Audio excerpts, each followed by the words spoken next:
Assalamu alaikum wa rahmatullahi wa barakatuh.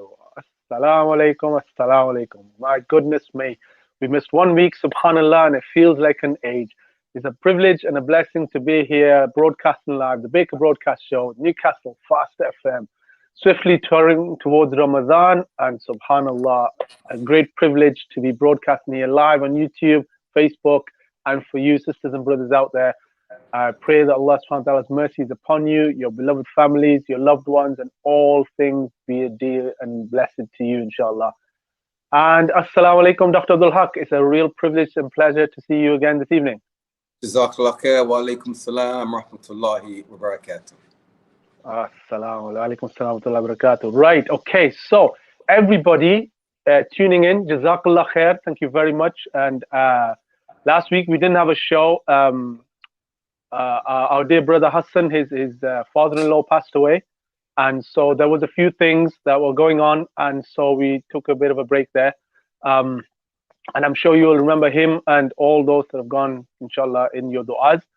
So today, what are we talking about? A royal flush.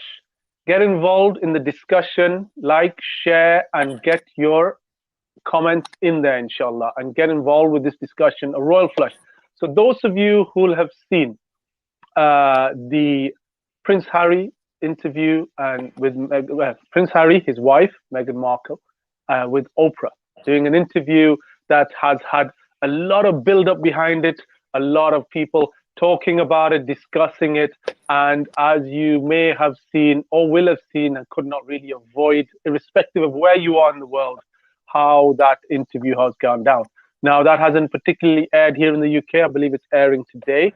However, there's a lot for us to discuss today, inshallah, and that is what we are going to be talking about. The royal flush. Are we seeing a re-emerging of racism? And are we seeing different things around what it means to have certain shifts and structures being challenged? So, Dr. Abdul Haqq, over to you.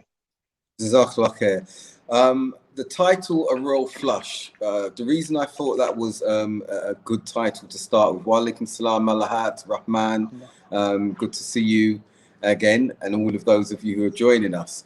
And a royal flush, if anyone knows cards, not that we should know all of the card games, a royal flush is a winning hand. Okay, that's what a royal flush means. And with the royal family in question, we see that can I just say it's all colors of the same card, of the same suit, all in a line, yeah? See, now, I didn't know that Wajid would know that, and it worries me that he may have been a gambling man back in his day. But never gamble, bruv. Never gamble, bruv. Never gamble, but a card But player. know the rules. Don't gamble, but know the rules. Excellent, excellent. So that royal flush, that winning hand, can that be applied to the royal family today? Can it be applied to the royal family in the past? And what we see is that a royal flush has a consistency, as Wajid has highlighted, and there's no consistency with the royal family in this instance. There's inconsistencies, in fact. And what I want us to look at is, while we're looking at the topic of the moment, and we see from America that the stats show it's the most viewed interview or screening in history, even bigger than the Super Bowl, because of the topic, because of who it involves and everything. What we're seeing are double standards. We only have to look at Prince Andrew and allegations and accusations that are around him with regards to paedophilia and the circles that he moved in, the very salacious circles that he moved in, and how the royal family jumped in and defended him and put their wing around him to make sure they shielded him from the embarrassment that followed from the interview that he conducted on, I think it was BBC. You've got that happening. You've got other embarrassing sagas happening. You've got Prince Charles, who married his mistress, who he was seeing, long-time mistress, while he was married to Harry and William's mother, Princess Diana. So by no means, no stretch of the imagination, is there a successful formula or consistent platform that the royal family moves upon. So we see racism emerging, Wajid, in this instance. And I say re-emerging because it's been there within the royal family, which is basically another reflection of wider society and the structural racism that exists therein. That's something that's significant. And while we look on that on a macro level regarding that, and we're looking at a family that has inherent racism, and that's coming out now, and we're hearing that in interview from Meghan Markle. We've got to also then look on a micro level within our own families, because how many families, Asian, Arab, and otherwise culturally foundational families, how many other families find resonance with the concerns that were there, wa alaikum salam, floating man, that were there in the royal family, asking about the complexion of the baby that would be born, Archie, what color he would be, moving the descendant further away from any inheritance or any benefits from the family. Wa alaikum salam, Sister Amal. How many families are mirrors of what we're seeing and hearing in this interview that's taken place yesterday with Oprah Winfrey? And I would dare say there are a number of families that we know, that we may even be a part of, that resonate, and we'll be saying, well, what's wrong with asking what the complexion of the child is? Well, we don't want a dark child. We don't want any blackness in our family. Yeah, to get into that, wa alaikum assalam to Noah, Parsa, RB, Floating Man, Jassim, Sister Amal, Bia, Rahman, Rahma, and Tahseen. Alaikum salam wa rahmatullahi wa barakatuh. You're really touching on something here, because I think the problem is we kind of look outwardly, and it's very easy to point fingers and say this is the situation. Now, where I come from in Kashmir, in Pakistan, my family is all colors, like literally all colors, right? We live in an area where some of my cousins will have green eyes and like fair skin and light skin, and some of us get really dark skin. But that's the diversity in the sense of the skin tone and stuff. But again, you're right. Those that have the darker skins are ridiculed. They are mocked. Yeah. And I think what we are seeing, though, wa alaikum salam, Khan, is this inward kind of family. Well, this family, which is always in social media, like it's always been there. I mean, if you look back, if you go back before all of this, Prince Harry talked about what happened to his mother, how the media pursued his mother. And that was one of the reasons why he's always hated the media, was because of that that way of relentless storytelling and aggressive kind of storytelling and just pulling things apart and putting things in the spotlight, how they chose it. Wa alaikum salam, Fatima. They manipulated whatever they could, put forward whatever they could. They were always looking for chinks in that. And so now his hatred is there anyway, right? But again, like you said, inwardly within that family, when he's turned to them for support, from what I've seen from the interview, that support hasn't been there, and that structure hasn't been there. And I think these are tough conversations for any family, right? Even though we're living in the 21st century, and there are various things that have been going on, especially over the last year. I mean, we're coming up to a year since George Floyd scenario happened live on TV. That's what we're talking about, being live, not a one-off situation, but something that is an ongoing issue. But we saw it, the 9 minutes and so many seconds of somebody being put down and sadly, dying because of the brutality of it all. So when we kind of look at the different sections of all of this, there is a lot around sort of where the social media comes into it, in the sense of the gossip or where the hot story is. But like you said, there's a strong inward thing we need to have to reflect within ourselves, because ultimately we've all got biases, though, right? Dr. Abdul Haqq, we've all got them within us. So where is the balance then for ourselves? See, you said a good point there. You've referred to bias. Yeah, we can have biases. but we're talking about racism here, latent racism.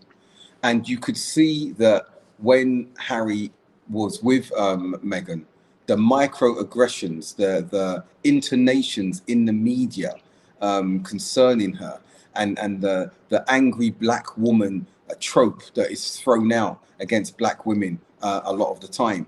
And my point is this: while we're looking at that, and it's going to be discussed, and it hasn't aired in the UK yet. I haven't seen it. I've got it. My wife has watched the interview and got a copy there for me to watch and everything. We've got to look at the parallels. We've got to look in the mirror, because this is not unusual. This is happening. It doesn't have to be the royal family that this takes place in. This is taking place in our own families, on our own doorsteps. And I want to say this as well. I want everyone to look into the history of man. And we're not going to go back to the age-old story of Iblis and him being the first to be racist or xenophobic and everything. If you go back far enough in history, and it's not too far, we can go back to the 1600s, okay, 17th century, you'll see that racism of the type that we see today wasn't prevalent.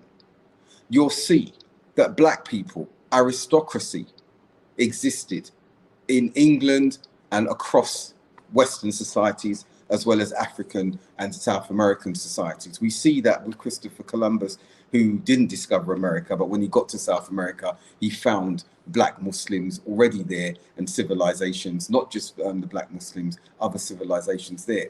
I'm saying this to those who are viewing because we find there's a lot of ignorance amongst the South Asian community, not to mention the white community, not to mention the Arab community, a huge amount of ignorance. And what is prevalent now is that, oh, black people, we need defending because we've been looked upon from a perspective of a post-transatlantic slavery. And as I say often, black history didn't begin with slavery. It was interrupted by it. And if we look at your culture, Wajid, I say respectfully, the South Asian culture, if we look in Asia and we see the presence of black leaders and kings, and that blackness was the symbol of beauty at that time, and you've got white travelers going there and reporting, it's there, it's documented in English, travelers seeing about what the epitome of beauty actually was. When we look at that across the world, when we look at that coming up to the early 17th century, you'll see that. You'll see the Black Madonna. You didn't have this white depiction of Madonna or Virgin Mary as we see in Christianity. You saw black Madonnas. They still exist to this day. The point I'm making is this. We are quite happy to be fed a narrative that informs now not only our racism, but it's permeated our bias as well. Coming back to that term that you've used, Wajid. And I would say, quite frankly, that we need to be looking in the mirror at ourselves, at our families in that particular instance. We need to be looking at, you may be married to an Asian wife, or you may be married to an Asian husband, and you have a child and it's slightly darker and your heart sinks. And we've got to ask ourselves, where is that from? Because no matter how educated you are, no matter how religious you are, you're still ignorant if you have that particular belief. We've got to say that about black couples as well. The black couple might have a darker child and another one that's fairer. And do we favor the one that's fairer, the one that's lighter? Because we have this colonial backward, because that's exactly what it is, backward mentality with regards to our children. So while we're looking at this being played out in the TV now, some people didn't even know Meghan Markle was black. They didn't even know that she had blackness in her. And I'll stop at this particular point. Not only is she black, but she's beautiful. And she's the most beautiful looking in the royal family at the moment. Please don't tell me about Camilla. Please don't tell me about Kate. Kate's not that bad. She's attractive in some eyes and everything like that, unless you're that typical quintessentially white British and you just cannot appreciate any other element of beauty. But she's the most attractive, most beautiful, more than likely the most intelligent in the royal family at the moment. And because of her skin tone, and because she's taken away their young prince, there's that resentment. The media believes that they own Harry. The media believes that they own the royal family. The royal family, therefore, are playing into that media circus in the racism that is there and is inherent amongst them. I think what you've touched on there is that this whole thing sits on a foundation that is centuries old, and it's embedded within us, that colonial mentality that is being pushed and, like you said, pressed into us, and we see it. And when I use the word bias, you're right. Jazakallah khair for that. That there is this unconscious bias that gets embedded into us, that gets pushed into us from the moment that we come into this dunya, right? And we kind of fall into line on these things, but we don't look at it in the sense of being able to how to undo it, because the reality is that when structures this big are having these problems, the few little voices that speak up aren't going to make a difference. No, that's true.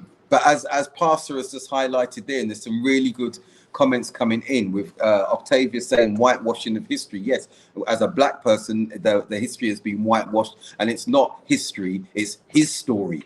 That's exactly what it is. It's his story. And as we know, that history is written by the victorious. But as Pastor's highlighted, if Hassan can put that statement back up again, what about the racism in between Muslims, the ethnic racism? This is what I'm speaking about here, because that's rife amongst us. We've spoken about it many times. I think it's necessary to redress it and speak about it again. And let's do the litmus test. Those of us who've got children, will we marry our children to a different race? And I'm not going to say, so many times people say about black as though that's the ultimate test. Let me be frank to you. Let me be very frank.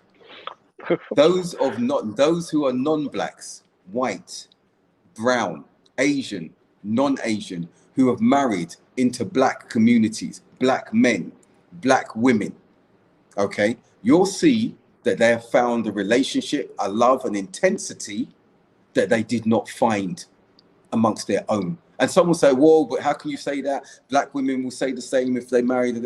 That's fine. I'm talking the proud black Muslim, okay? We don't need excuses made for us. We don't need to have a default that all pity or empathy or anything like that. No, I'm proud. Before I was Muslim, I'd be even arrogant with what I'm saying here in this particular instance now, but I'm not, because we can't be arrogant. Sympathy and empathy are not needed. But what I will do as a black Muslim is speak to the racism that we have met amongst Muslim communities who are supposed to know better. The racism we've met when we've looked at the offspring and how they've been viewed by others. Oh, the hair is too curly, straighten the hair. She is too dark. We want her to be lighter. And if there's someone white or lighter, then there's this love for that complexion, because it's a colonial mindset. It's a colonial mindset that has been placed upon us. And we feel that the fairer the person is, the more successful, the better, the more, the higher up they are societally. And this speaks to the ignorance of those individuals, those families. If be it our parents, be it our aunties, be it our uncles, they need to be called out. But the sad thing is, amongst the younger generations, where they think that the Black history began, we're fine, Kira, Jazakallah khair, it began from there, and they say, oh, you once used to be slaves. Actually, no, you were once enslaved. The term slave comes from the term Slav. When we look at Slavs, it was the Slavic peoples. It was the white race that were being enslaved by various countries. But we're not going to get into the whys and the wherefores. I'm just trying to redress the balance here, because there's a lot of ignorance around this.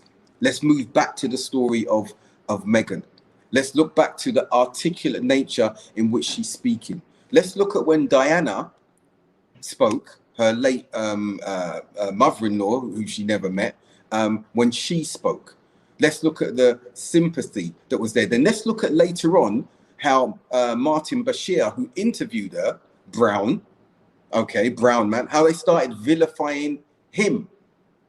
Now, had he been a quintessential white interviewer, I don't think we would hear or see the vilification shortly after that interview.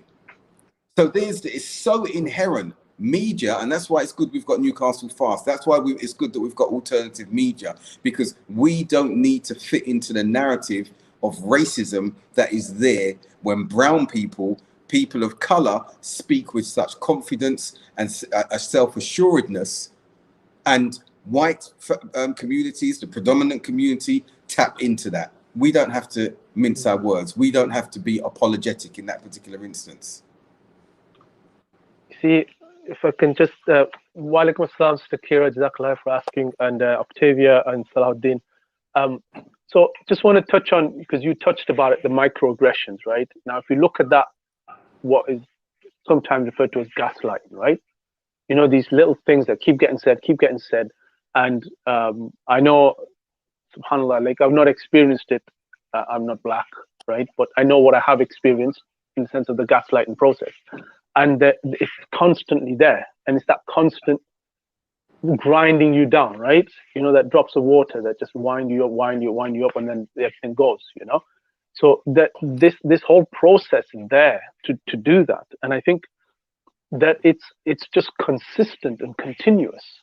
Like you said, you know, I mean, you can look at the British articles about it, you know, they've drawn them side by side, same newspaper. One's talking about how Kate is affectionately holding her baby bump, and then Meghan is obsessed and egotistical about holding her baby bump, you know, and they're exactly the same thing. And you know, Kate's having this diet, this avocado diet, and it's really, really good for her. And then Meghan's having it, and it's all about this, you know, it's all coming from like people of getting like minimum wage or no wages, you know what I mean? So the way the story gets portrayed, these are actual articles on newspapers. You can go check for yourself if you want to. But the whole idea is that continuous gaslighting to because you see, if you're on the defensive, you're on the back foot all the time, it's very easy to make any kind of progress and move forward. And there's this continuous process that keeps kicking in. And like, you'll see discussions being had, and you know, respectfully, the people talking about it, there's nobody black there, never mind being a black woman on these panels discussing these things. I mean, what I'm talking about is leading the discussion on these things. There's one thing being involved in a discussion, but there's one thing actually leading that discussion to be able to bring out the underlying issues, because the system is not being challenged. The system's not being challenged, but with alternative media, it's had to check itself in some respects. And as one of the participants have said, colonialism never died away. It's just been transformed. Okay, and that is a reality that we're actually looking at. But again, I will come back to the point, we are still affected by that colonialism.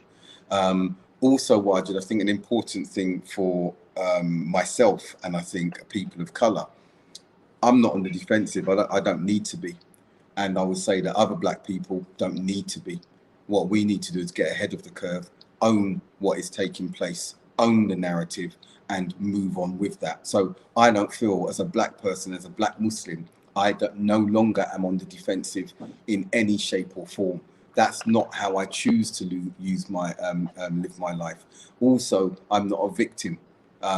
Never have been, and refuse to even be depicted as that, because I'm blessed and proud and feel honored with how Allah has made me, and wouldn't want to be made any other way. And I think that those who have that defensive attitude, yes, sometimes it's necessary, but do like what we used to do. Turn that defense into an offensive. And those who are coming to you a particular perspective will see that they have no room. The armor that you're wearing around you is impenetrable. They cannot come through on that at all. They see that confidence that you have in yourself. They see that self-assuredness that you have in yourself. And it just deflects like the armor. It bounces back onto them, showing them the ignorance that is there with them. You don't dignify their racism. You don't dignify their ignorance. And that needs to happen with family as well. Those of us who are marrying non-white or non-Asian or out of our culture and everything like that, we need to have that dignity and that self-assuredness and that protectiveness on our partner that they don't even need to feel that they need to feel be defended, because it's already there. That our parents, our fathers, our mothers, our cousins, our brothers who are displaying this ignorance, this racism, feel they become embarrassed because of our self-assuredness, because of our self-confidence, because of us not lowering ourselves to that very demeaning characteristic that is being displayed or put towards us. But I will say this, again, I refer to Malcolm X. You bring that blatantly in front in an aggressive way, the response, if need be, will be even more aggressive, be it verbally or otherwise. Such is the self-assurance that those who are like me carry ourselves. Walaikum assalam to Badriya and Ibtisam. There's something you talk about there about owning the narrative, right? So there's, I don't know, I see two things. There's one thing about decolonizing, right? Got to break that structure down inside our heads. And then the other side is owning the narrative. And so where do we start with that? Good question. Owning the narrative is looking at what's out there already and asking yourself, am I going to be defined or shaped by that? Or do I have an altogether different paradigm that doesn't consider that because it's beneath me, because it's too simplistic? Because there, you see, that's where you touch on where we don't know our history enough to have that foundation sometimes. Do you understand? The idea of decolonization, when you talk about it, is that in order to stand proud of one's heritage, one has to know the depth and the beauty and the extent of that heritage. And I think a lot of that is washed away then, isn't it? Yeah, if you don't know your own heritage, and as I've said, if everyone was to look, and I'm not going to go back to the original man and everything like that, because evidence is there for that. If we look, if the South Asian community looked at their lineage and they saw the extent of blackness and the stature of that blood, and I'm not talking the Indian caste system and everything like that, I'm talking about what preceded that. And they saw the superiority of all types of ethnicities, including black. They will feel ashamed and embarrassed that they've inherited a colonial mindset with regards to hierarchy, with regards to race in that particular instance, and that the scales that they are using are colonial, because it's none other than that. It didn't come and it didn't emanate from our culture and our traditions, be we black, be we brown, or other than that. So owning the narrative means understanding, as you said, understanding exactly where we come from. On a religious point, we can talk about Adam and Hawa and we can speak, but now that's just become for many just a nice story that we tell each other, and we use that as platitudes to say we should be better in that particular instance. But when we're looking at the hard facts and we want to talk in the context of today's society, there's ignorance about what and where we come from, and the influence of other ethnicities, black in this instance, on our own societies, on our own cultures. Okay, so then, so for example, trying to catch all the comments. Walaikum salam, tofu. Thank you for joining us this evening, inshallah. So Sister Ramos put a comment there. Diversity is what makes the world so beautiful. How couldn't they see the beauty of being different, subhanAllah? So I think in a lot of ways, right, structures keep the way they are because it allows them to continue doing what they're doing, right? And we've seen that, right? We've seen that, they're not going to see a structural shift in, let's say, America, because what we've realized is actually the whole situation is like that. If they bring one person down, the whole house of cards comes tumbling down. And that's that, they're not going to let that happen. So they all keep that structure. They hold on to it no matter what cost it takes to keep that there.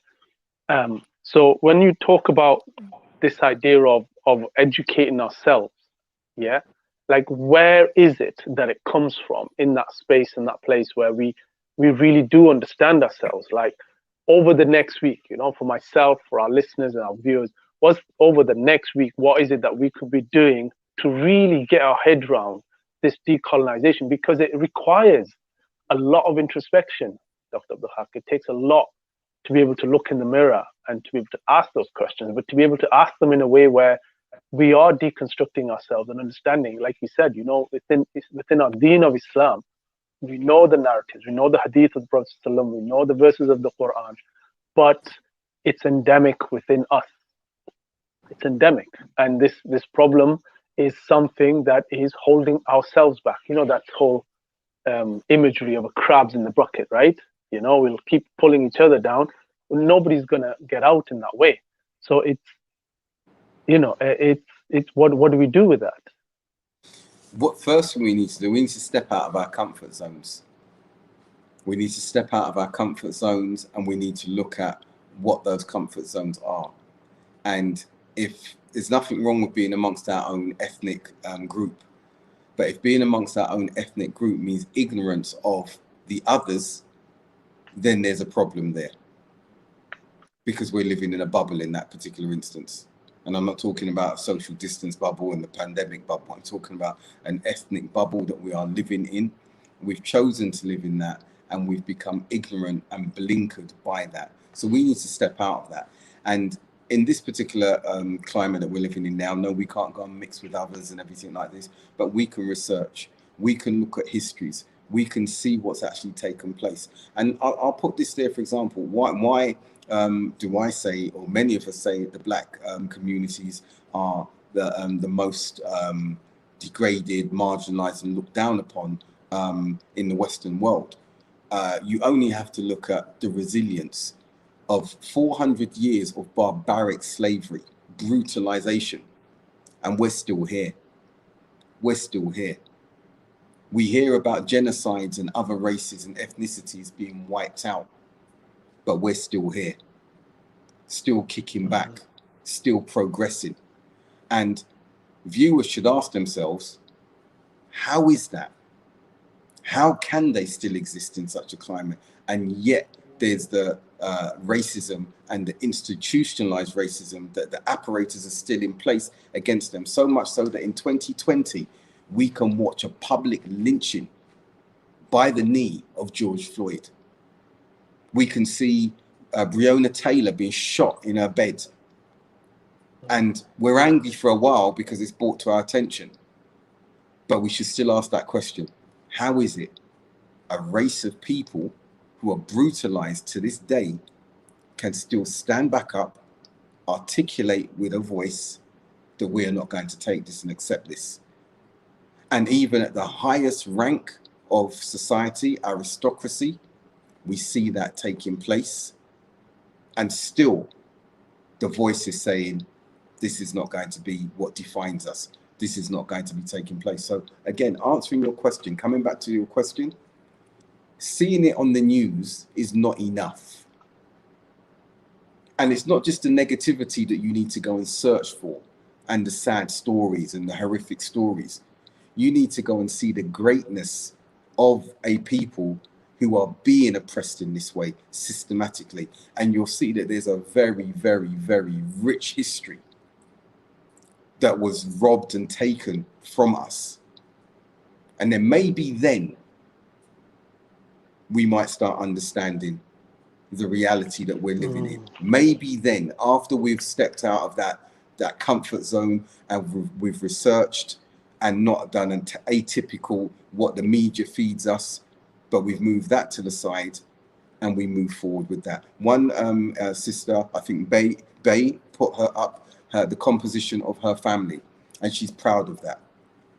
And when you look at the composition of her family and we look back into our own family history, it's going to be very similar to hers, having black, white, brown in their family.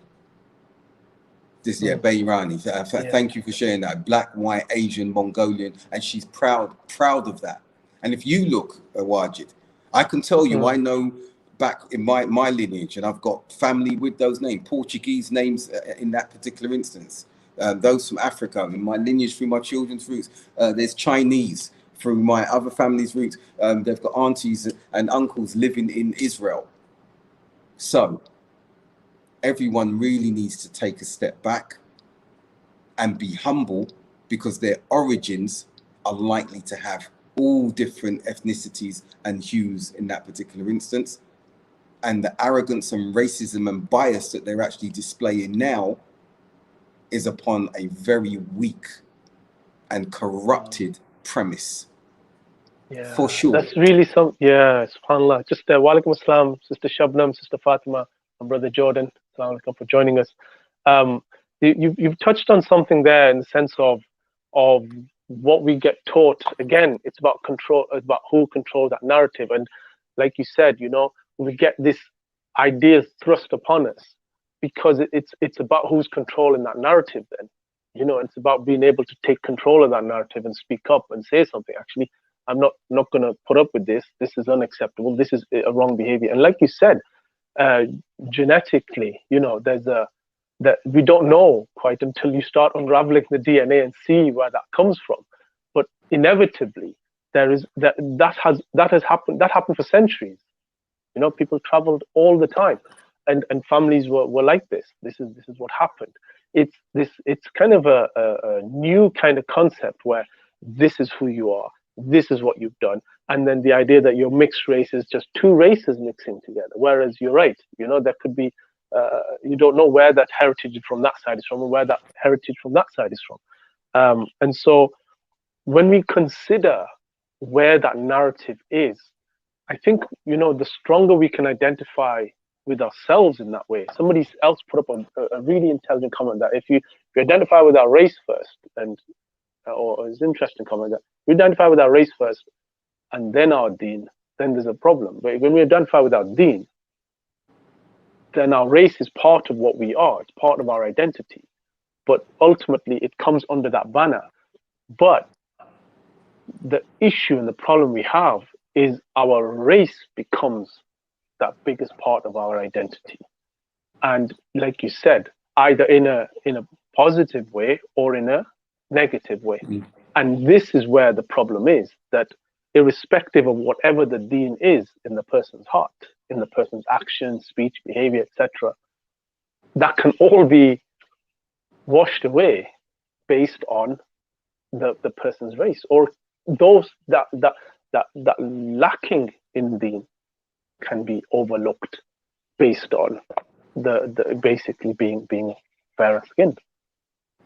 No, absolutely. And I think we know that ayat in Surah Hujurat, we say it all the time about being made into tribes and nations to know one another. But you do see from some of the religious as well. Okay, and this is a point we need to look at. Let's not be fooled, those of us who have beards, those are our sisters who wear niqabs. It's not absolute that they're the epitome of religiosity, because amongst some of our scholars, we've heard racism come out from and referring to theological perspectives as well. But what is very, very important, and it's been said by a number of our viewers, if we were truly upon the essence of the deen and what it's teaching us, even if we had these biases on the ones, that's the bias on the one hand, racism that we were aware of or unaware of, if it surfaced, we would rush to the deen and we would feel guilty, like we saw with some of the Sahaba, the one who put his head on the ground for Bilal, to remove that. But we don't. Those of us who were able to remove it will always feel pain and anguish when we saw racism against anyone, not just the minority. We would hate that, we would abhor it, we would resent it. And it would be something that is almost constant there. No, as one of the brothers said, it's sad, we will never be able to remove racism. Talking about it simply doesn't seem to do anything. I disagree with that last part. No, we will continue to talk about it. We will continue to speak about it because it's wrong. It's wrong, and it needs to be spoken about, and it needs to be highlighted. And those who are subject to it need to hear others speak about it, because it will at least give them some acknowledgement that they are not alone, that people are aware of it, that the experiences that they are going through, others are aware of it and are therefore addressing it. We've seen what happens when individuals endure racism or oppression and they think they're the only ones, or they think that they are invisible. And we've heard from the excerpts from Megan's interview. She wanted to commit suicide while carrying her baby. We're now seeing in some of those pictures, when you look more closely, that while she's smiling, her husband is clenching her hand firmly to reassure her, because she is about to fall apart. She's attending public events because if she stays at home, she is vulnerable to committing suicide or self-harm.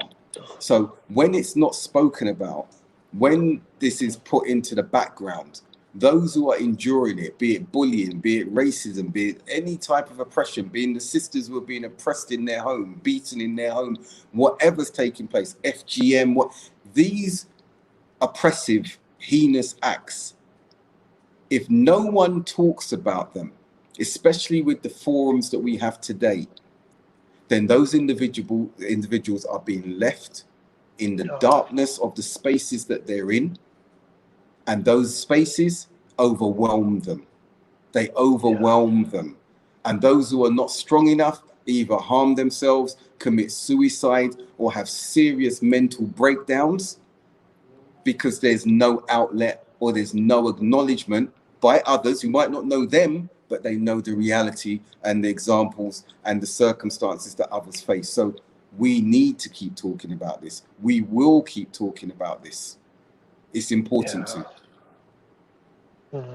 I think as long as it is spoken about, there is some, inshallah, impact, whatever that might be, to be able to say or do something, you know. Sister Shabnam is saying that the more we speak about it, the more the awareness is raised and discussed.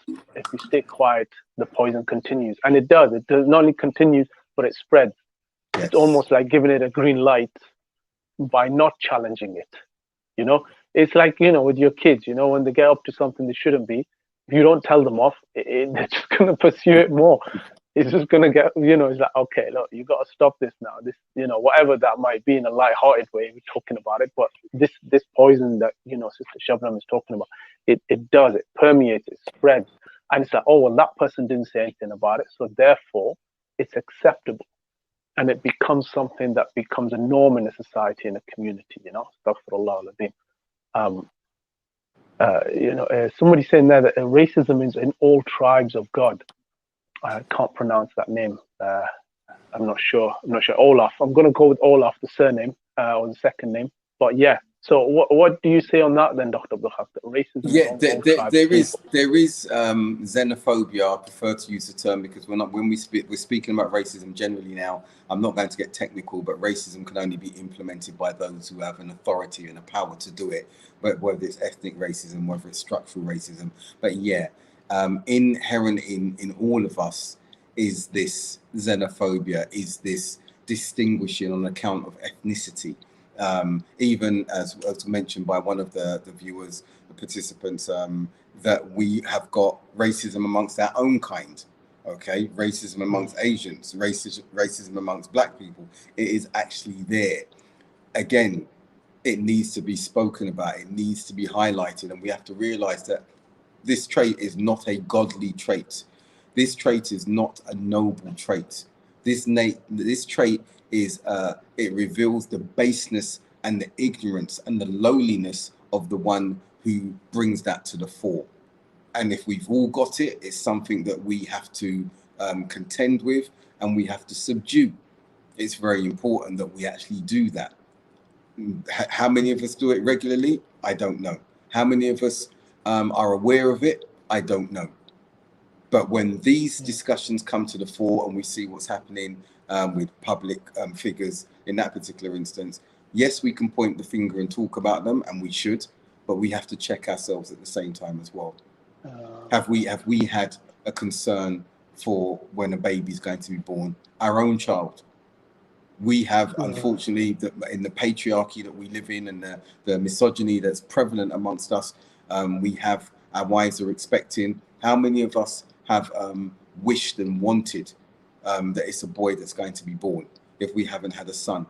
And then we have that description of the man when the child is a girl that's born in the Quran, that his face becomes ashen and he's looking around, is anyone going to see him, because he doesn't want that child.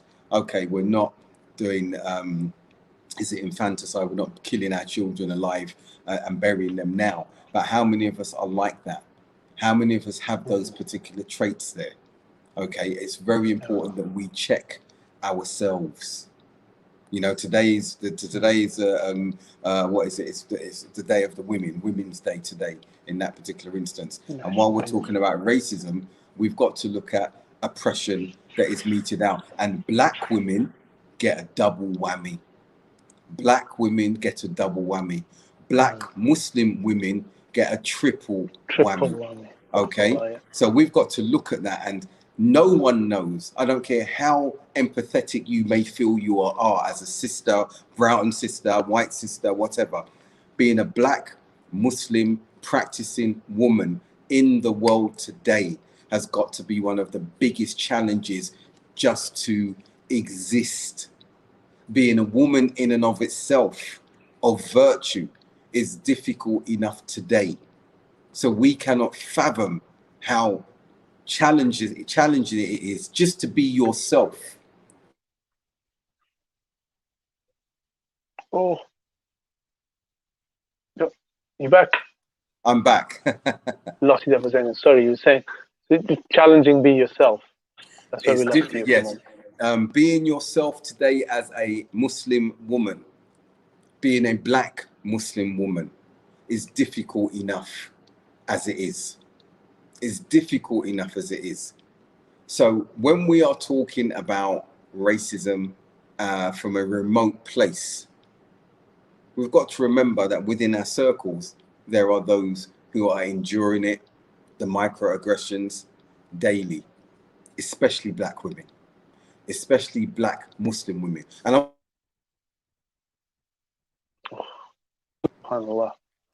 sorry about that. All right. Am I back? Yeah, I can't see you though. Hopefully you'll see me in a moment. Sorry, Dr. Haqq, but your screen is literally gone black. Can you hear me? I can hear you, yeah. Right, let me see what's actually going on here. What I'm going to do is I'm going to ring back in. Carry on. I'm going to ring back in. Yeah, all right, carry on, inshallah. Yeah, just in the meantime, I just want to say wa alaikum assalam to Ria. And yeah, Istiaq, I hope not, inshallah. I hope Dr. Abdul Haqq will be back with us in just a moment. But he's raising something that's quite poignant, in the sense that, you know, we can hear of these experiences, but what we're talking about is those lived experiences and those microaggressions that keep kicking in and that influence a person. But also the idea that we never, until subhanallah, you never experienced racism until you became Muslim. And we see that a lot more. We're seeing that in a rise and so many different things. But like Dr. Abdul Haqq is saying, what's called intersectionality. So there's different levels of ways that our identity compounds itself when it becomes a barrier for what we are able to do with ourselves. But we were just touching on this idea of where we talk about wa alaikum salam. Welcome back, Dr. Thank you. But just this idea of, you know, when you talk about this like self-empowerment, really, in the sense of decolonize, because that's what it is. When you can decolonize ourselves, inshallah, we kind of disempower those structures that hold us down, you know. It's like if I was a Millwall fan and I got up to no good, which some Millwall fans did not so long ago, yeah. Another football team took the knee, they started shouting racist abuse, and the club was able to distance itself and say, no, these people aren't from us, you know, and so, you know, that's it. But as Muslims, we're all carrying the flag for Muslims. We're all representatives of this deen. You know, it takes one Muslim to say something. It's like, see, that's your lot talking. It's that. And then if you say something contradictory or something that somebody else doesn't like, well, one of your lot said this, therefore you're wrong. You're not even entitled to have a contradictory opinion on things. So where do we as Muslims then find that within the perspective of our deen, find that strength of empowerment of becoming unshackled by that which is the dunya around us, by being truly slaves of Allah subhanahu wa ta'ala? Interesting question, because one thing we need to know is that we can't take on the mantle of some of those who are facing that oppression unless we are from them. We can support, we can challenge, we can show solidarity, but we can't take it on. And what do I mean by that? And I'm saying this, I wanted to say this before we get cut off, and it's quite controversial what I'm saying here. I remember in the 80s, when, before I was Muslim, obviously, that whenever there was an issue amongst the minority South Asians in the area that I lived in, they would call upon us and say, we are black together. But then when there were issues pertaining to us, they distinguished themselves on account of ethnicity. And that's a reality. And that was a good lesson for me back then. Because when I see that term BAM, B-A-M-E, communities, I don't accept that. When I see brown, non-black, but non-white coming under this umbrella saying we're black, I don't accept that. Because black looks like me and different shades of me, not you.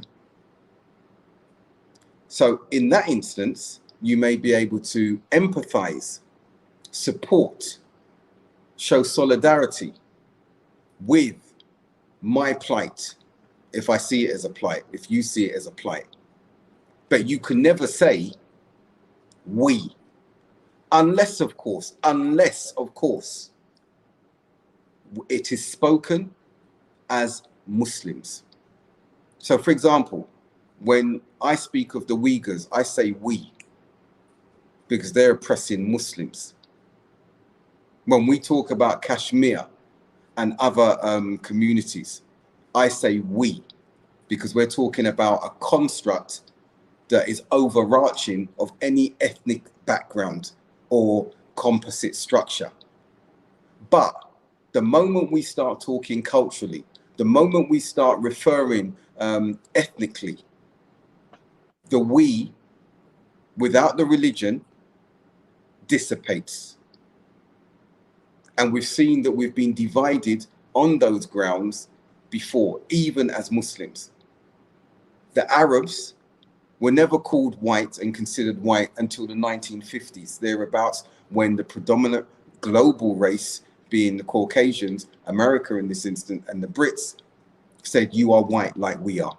The Irish were not considered white initially when they were in chattel slavery in America and they were indentured slaves, until they needed to distinguish between blackness and whiteness because of the commodity and the commoditization, of black people. And that's when Irish became white.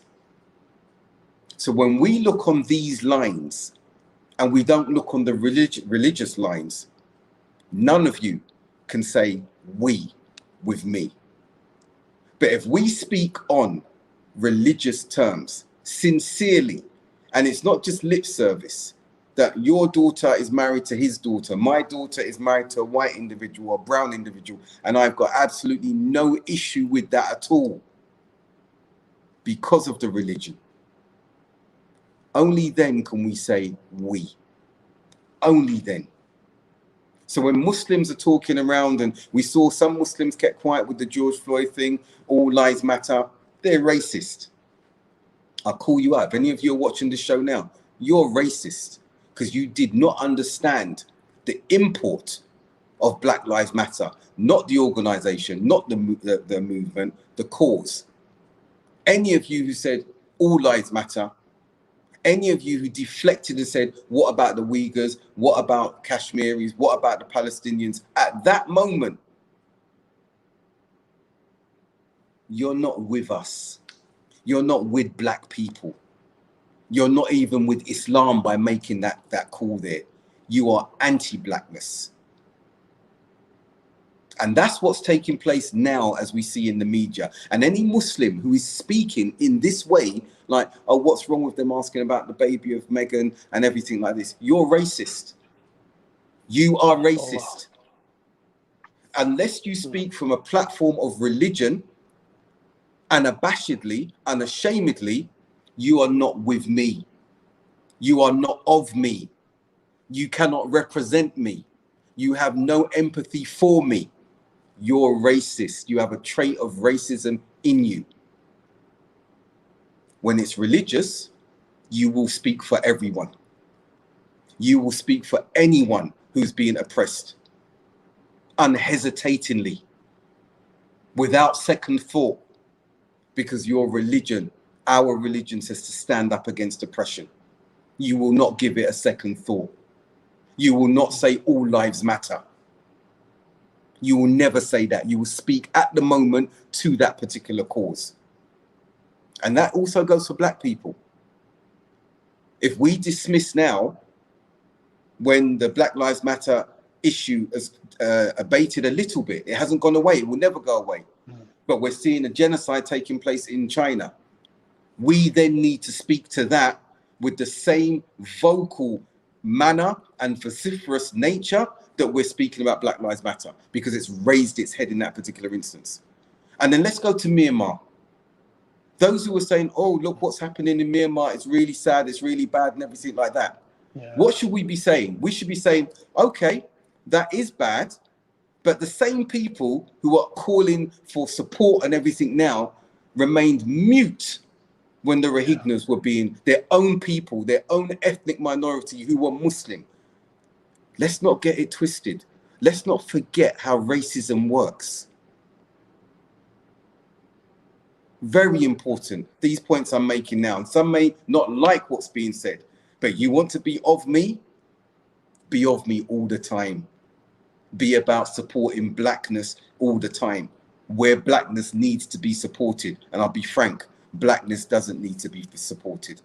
It just needs to be highlighted when the oppression is remaining prevalent and we are remaining quiet. Yeah, because there was, Jazakallah khair, Dr. Abdul Haqq, because there was something you said there, and I just wanted to bring that up in the sense of what you've just finished off there. You know, that you used the word plight, but before when we were talking, that it isn't a plight for you. It's you. You know, it's how you turn that defensive into an offensive, and it's that, because we need that mentality, like you said. You know, we need to speak up on behalf of the ummah when that's needed. We need to speak up on behalf of those that are oppressed when it's needed, and it's a mindset that needs to shift. Then, you know, we need to be able to think like that in order to be able to progress to that space of thinking. Just and like literally unlocking the chains inside our own heads and be able to spill out into these spaces. And I think the other thing is, Dr. Abdul Haqq, is where these discussions can happen. Now, when they talk about, you know, Meghan, they talk about her as if, oh, she's just come out and said all these things, but she didn't. She turned to people for help. She turned and asked, you know, she said, this is happening, this is happening. I need support in this and I need support in that. And none of it was there. None of it was there. And I think a lot of this conversation, all of this conversation would have been a completely different one if she had been embraced, encouraged, and like you said, you know, charismatic individual with an intelligent perspective on things, bringing a whole different culture into the family. You know, it could have been embraced and it could have been a whole different thing for them, but it wasn't. And I think there's that element that when we do speak about these things, whether we're challenging our own ignorance or whether we're challenging our own biases, convictions, misconceived, ill-conceived, wherever they may come from, we still need those spaces to have those sort of conversations to be able to do that. And I think that's where we need to be able to have these kind of discussions, to be able to hear, say, ask these things at the risk of looking ignorant, but at least at the opportunity of progressing somewhat.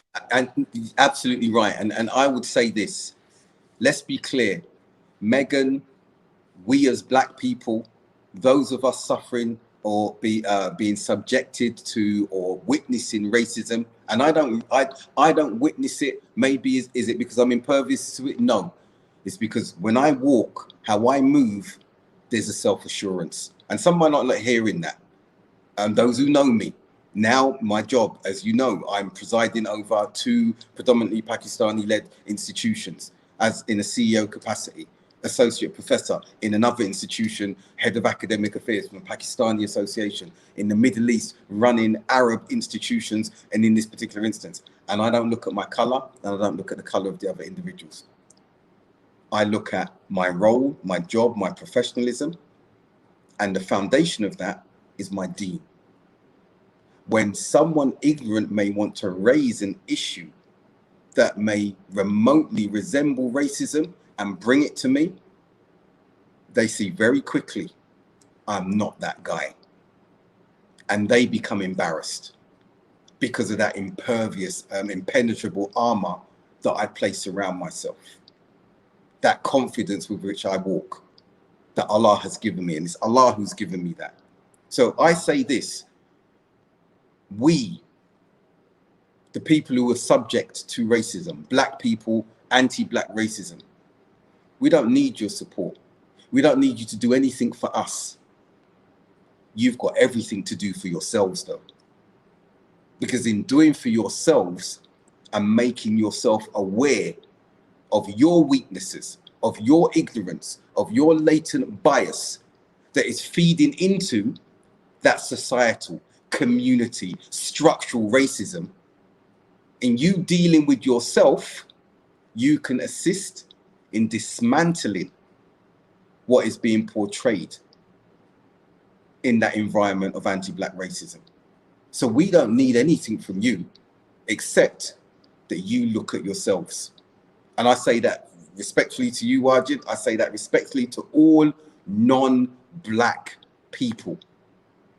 And I say it first and foremost to all Muslims. Because if you look at yourself and you judge yourself with the Quran and the Sunnah, you will start dismantling racism on a individual basis, community basis, societal basis, immediately. So don't come saying, how can we help you? I'll turn that question back round. How can you help yourself? Because it's yourselves that need help, not us. Sister Shabnam saying, may Allah subhanahu wa ta'ala give the strength and iman to defend and stand with one another purely as Muslims when oppression is being faced. Ameen Ya Rab. Jazakallah khair, Sister Shabnam. Jazakallah khair. I think that's a very poignant message to sort of finish up on.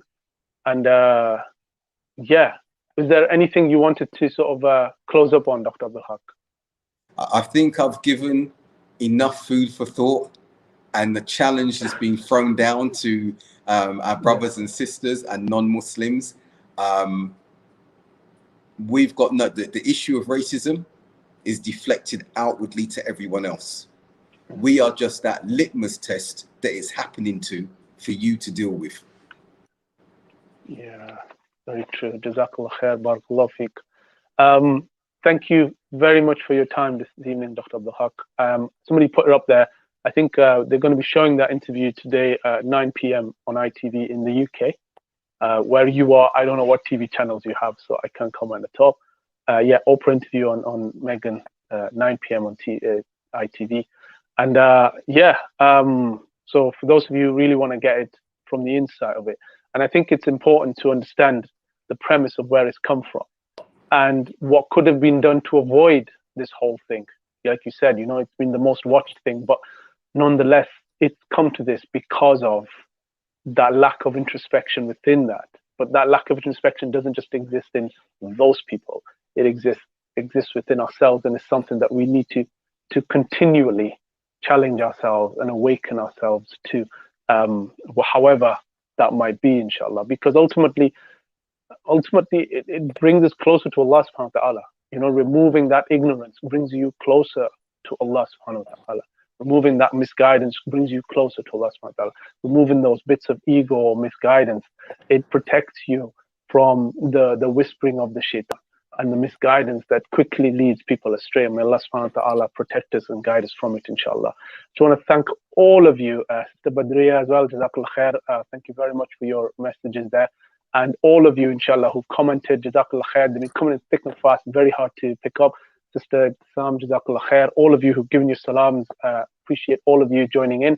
And inshallah ta'ala, we'll join you next Monday, inshallah, at 7:30 p.m. GMT, inshallah. Heading very close to Ramadan as well now, inshallah. I don't know, but I'm feeling that tingle in my system, you know, alhamdulillah. But Jazakallah khair for all of you joining us. Barakallahu feek, Dr. Abdul Haqq. And inshallah ta'ala, we look forward to catching up with you, inshallah, next Monday, 7:30 p.m., all being well. Assalamu alaikum wa rahmatullahi wa barakatuh. Wa alaikum salam wa rahmatullahi wa barakatuh.